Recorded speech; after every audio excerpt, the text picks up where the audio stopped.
Stipe, congratulations. Obviously, an incredible fight this evening.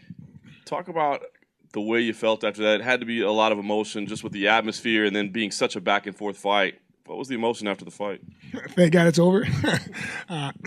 Yeah, he hit a lot harder than I thought. He put me on my ass.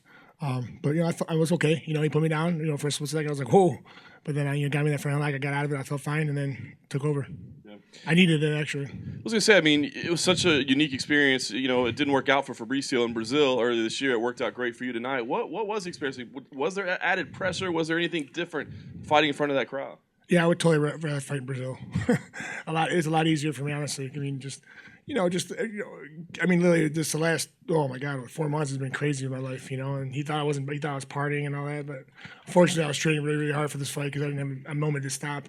I got married, did all that, but yeah, man, I'm gonna take some time to myself now and go on a honeymoon with my wife and treat her. And I know you want to enjoy this moment, and you deserve to, but of course, with champs, we always look to what's next. Fabricio thought with a win he deserved to fight you again. You've got Cain Velasquez who said, he looked great at 200. He'd like to fight you. What do you think should come next? And knowing that you want to take some time off, do you at least have a time frame when you'd like to come back? No, listen, whoever want me to fight, I'm going to fight, but I need to take some time to myself. Everyone else gets all these year and a half. I just want a few months. You know what I mean? I didn't take any time off, which is fine. But right now, I don't care what they put in front of me. I'm going to stay champ for a long time. Like I said, I'm going to be Ant still for a long time. Stipe, over to your left. Congrats on the win, of course. Thanks, brother. Obviously, the crowd was crazy tonight. How much of that did you hear on the way out? And did you have to block it out? Did you soak it in? Because, they were like, this felt like, a really crazy crowd tonight. Because the people are crazy. That's why I live here. That's how we do it. We don't mess around. Wait till next week and I go tailgating in the Browns game. You're going to see a lot more fights. I'm not going to be in one of them, but, we watch them.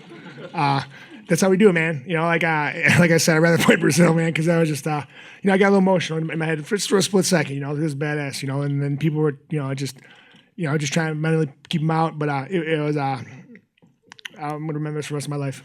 Stipe, so you get knocked down, and he's got you in a headlock. What were you thinking at that moment? And he had claimed that you had possibly tapped out. And can you just comment on that? And I don't know how I tapped out when I have two hands on his hands. That's what he said. But, yeah, but yeah. He's also not feeling too good right now. So, Were you worried at that moment? No, honestly, it sucked. Like, no, listen, that's terrible. He could have. He could really hurt me. He threw a lot harder than I thought. He kicked a lot harder than I thought. And, that was my own fault. But I knew everything was coming. Listen, I trained for these situations. He put me on my ass. I felt fine. He got me in that front headlock, and I just kept screwing to my right, and he popped out. He didn't like it, and then. He gave me the opportunity to grab his leg. He fell to the ground, and then when I got him on top of him, yeah, game over. Stipe, you were kind of chasing him a little bit there. He was kind of resetting, moving away. Was there any frustration at all? Because you did have to kind of go after him a few times. You literally kind of ran after him. Was there any frustration in that moment of that particular game plan, or in his style of how he approached this fight? No, I knew exactly what he was doing. But he was slowing down. I started catching him, and I knew eventually I was going to get him. And fortunately got too close. I got that takedown, and that's all she wrote. It's probably impossible to kind of quantify this, but I'm going to ask you anyways. What was the better feeling, winning the title in Brazil or feeling what you felt tonight in front of your hometown crowd? OHIO, baby. That's all I got to say.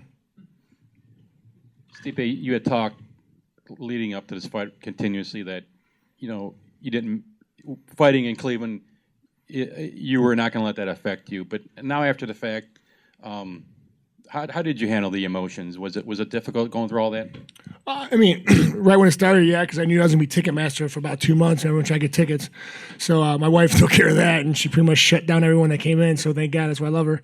But yeah, it was tough. Just people just trying to figure out where I'm staying, this and that, wanted appearances and stuff, and it is what it is, man. But I'd love to hear. I would love to fight here again. Now it won't be as bad. I'd be more. I was definitely nervous. Like every fight, you should be nervous for a fight. But I was just living life, man. Loving it, man. Listen, like I said, I'm keeping this belt for a long time.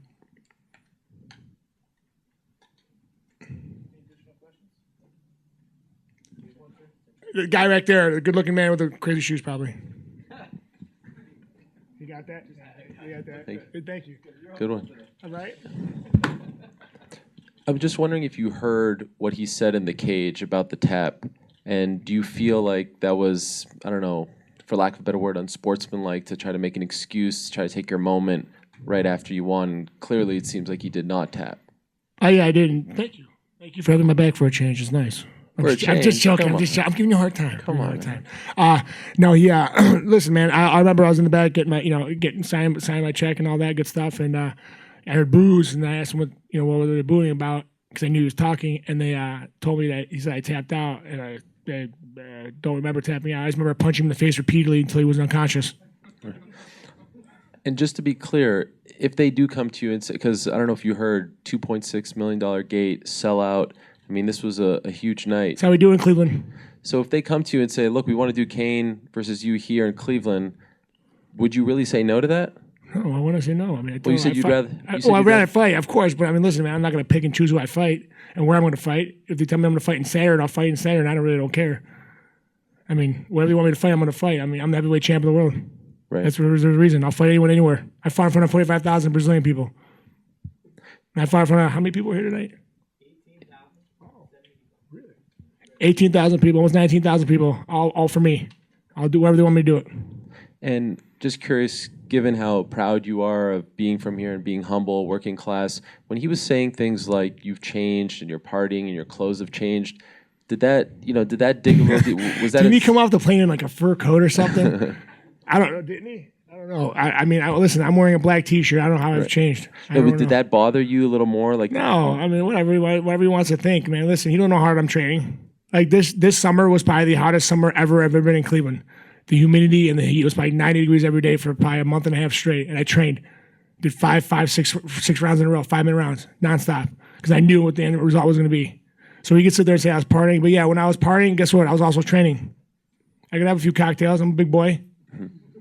And one last quick one. I know you were preparing, but did you happen to catch a glimpse of the madness in the co-main event? And I believe Verdum was saying something to you after when John was interviewing you. What's your take on everything that's happened afterwards with Verdum? No, I mean, Verdum said, hey, you should fight me next. And I said, okay, whatever they want me to do, He's a nice guy. But I just heard a little bit about it. I heard the one coach said something, he push kicked him. So it's not good. It's a good push kick. I felt it before. So I felt bad for that coach. But, I mean, he probably said something he should have said. I mean, be classy about it. But Stipe, when you jumped out of the ring in Brazil, and then you jump on top of the ring and you start doing your OH, is that something you think about? Did you think about that one? I did think about. I did think about that one. The OH? IO. Yep. That's all I think about, man. What did you think about that today? Leading up to the minute they announced the fight, I was like, "What's something cool after I knock this dude out? Would be fun to do." And that was it. I was like, "That'd be fine." And look at that. They had 19,000 people going IO. They didn't do it at the end because they were screaming, but it was fun. Thank you. Thanks, Chad. Congratulations. Enjoy your night, guys.